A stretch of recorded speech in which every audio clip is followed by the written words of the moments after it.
ಈ ಸರ್ಕಾರ 24,500 ಕೋಟಿ ರೂಪಾಯಿ ಲೂಟಿ ಮಾಡಿದೆ. ಎಸ್ಸಿಪಿ ಟಿಎಸ್ಪಿಯ ಹಣ ಮತ್ತೆ ಗ್ಯಾರಂಟಿಗಳಿಗೆ ವರ್ಗಾವಣೆ ಮಾಡಿಕೊಂಡಿದ್ದಾರೆ. ಕಾಂಗ್ರೆಸ್ ಸರ್ಕಾರ ದಲಿತರಿಗೆ ಅನ್ಯಾಯ ಮಾಡಿದೆ ಅಂತ ಬೆಂಗಳೂರಲ್ಲಿ ಸರ್ಕಾರದ ವಿರುದ್ಧ ವಿಜಯೇಂದ್ರ ವಾಗ್ದಾಳಿ ನಡೆಸಿದ್ದಾರೆ. ಬಿಜೆಪಿ ಸದನದ ಹೊರಗೆ ಈಗಾಗಲೇ ಹೋರಾಟ ಮಾಡ್ತಾ ಇದೆ.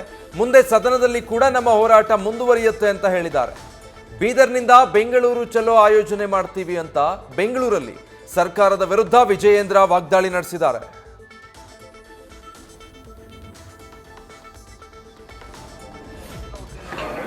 ದಲಿತರ ಉದ್ಧಾರಕರು ಅಂತೇಳಿ ಬಾರಿ ಬಾರಿ ತಮ್ಮ ಬೆನ್ನನ್ನ ತಾವು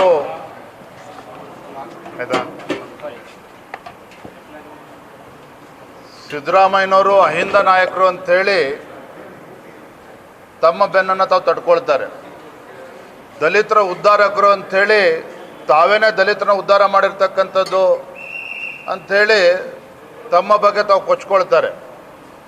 ಭಾರತೀಯ ಜನತಾ ಪಾರ್ಟಿ ನಿರಂತರವಾಗಿ ವಾಲ್ಮೀಕಿ ಅಭಿವೃದ್ಧಿ ನಿಗಮ ಜೊತೆಗೆ ಎಸ್ ಟಿ ಡೆವಲಪ್ಮೆಂಟ್ ಕಾರ್ಪೊರೇಷನ್ ಜೊತೆಲಿ SCP TSP ಏನು ದಲಿತರಿಗೆ ಮೀಸಲಿಟ್ಟಿರ್ತಕ್ಕಂಥ ಹಣವನ್ನು ಇವತ್ತು ಗ್ಯಾರಂಟಿಗೆ ವರ್ಗಾವಣೆ ಮಾಡಿರ್ತಕ್ಕಂಥದ್ದು ಒಂದು ಕಡೆ, ಮತ್ತೊಂದು ಕಡೆ ವಾಲ್ಮೀಕಿ ಅಭಿವೃದ್ಧಿ ನಿಗಮದಲ್ಲಿ ಇವತ್ತು ದಲಿತರ ಅಭಿವೃದ್ಧಿಗೆ ಮೀಸಲಿಟ್ಟಿರ್ತಕ್ಕಂಥ ಹಣವನ್ನು ಲೂಟಿ ಮಾಡಿ ಲೋಕಸಭಾ ಚುನಾವಣೆಯಲ್ಲಿ ದುರ್ಬಳಕೆ ಮಾಡಿಕೊಂಡಿರ್ತಕ್ಕಂಥ ಕಾಂಗ್ರೆಸ್ ಸರ್ಕಾರ ಮತ್ತೊಂದು ಕಡೆ.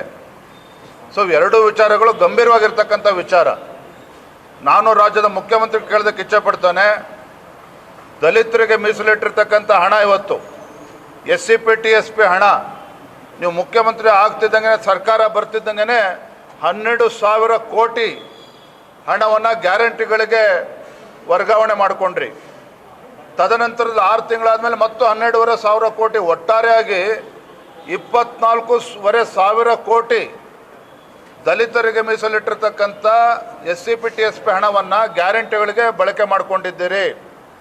ನಮ್ಮ ಆರೋಪ ಅವತ್ತಿನಿಂದನೂ ಕೂಡ ನಾವು ಹೇಳ್ತಾ ಇರ್ತಕ್ಕಂಥದ್ದು, ಇವತ್ತು ದಲಿತರ ಉದ್ಧಾರಕ್ಕೋಸ್ಕರ ಇಟ್ಟಿರ್ತಕ್ಕಂಥ ಹಣವನ್ನು ನೀವು ಗ್ಯಾರಂಟಿಗೆ ವರ್ಗಾವಣೆ ಮಾಡಿಕೊಂಡು ದಲಿತರಿಗೆ ಅನ್ಯಾಯ ಮಾಡಿದ್ದೀರಿ ಅಂತಕ್ಕಂಥ ಸ್ಪಷ್ಟವಾಗಿ ನಾವು ಅವತ್ತಿಂದನೂ ಕೂಡ ಆರೋಪ ಮಾಡ್ತಾ ಇದ್ದೇವೆ.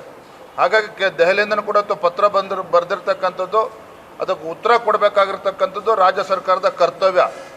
ಮತ್ತೊಂದು ಕಡೆ ಹೇಳ್ತಾರೆ ರಾಜ್ಯ ಸರ್ಕಾರ, ಇದು ದಲಿತರಿಗೆ ನಾವು ಅಭಿವೃದ್ಧಿಗೋಸ್ಕರನೇ ಬಳಸಿರ್ತಕ್ಕಂಥದ್ದು, ದುರುಪಯೋಗ ಆಗಿಲ್ಲ ಅನ್ನೋ ಮಾತನ್ನು ಹೇಳಿದ್ದಾರೆ. ಈ ರೀತಿ ಹೇಳಿಕೆಗಳನ್ನು ಕೊಡೋದ್ರ ಮೂಲಕ ಇವತ್ತೇನೋ ರಾಜ್ಯದಲ್ಲಿರ್ತಕ್ಕಂಥ ದಲಿತರಿಗೆ ಅನ್ಯಾಯ ಮಾಡಿದ್ದೆ ಕಾಂಗ್ರೆಸ್ ಸರ್ಕಾರ, ಇದು ಅಕ್ಷಮ್ಯ ಅಪರಾಧ. ಭಾರತೀಯ ಜನತಾ ಪಾರ್ಟಿ ಸದನದ ಹೊರಗೂ ಕೂಡ ನಾವು ಹೋರಾಟವನ್ನು ಮಾಡಿದ್ದೇವೆ. ನಾಳೆ ಪ್ರಾರಂಭ ಆಗ್ತಕ್ಕಂಥ ಅಧಿವೇಶನದಲ್ಲೂ ಸಹ ಸದನದ ಒಳಗಡೆನೂ ಸಹ ಇದರ ವಿರುದ್ಧ ನಾವು ಹೋರಾಟವನ್ನು ಮಾಡ್ತೇವೆ, ಚರ್ಚೆಯನ್ನು ಕೂಡ ನಾವು ಮಾಡ್ತೇವೆ. ಧನ್ಯವಾದ. ನ್ಯೂಸ್ ಫಸ್ಟ್ ನಿರ್ಭೀತಿಯಿಂದ ನಿಮ್ಮ ಪರವಾಗಿ.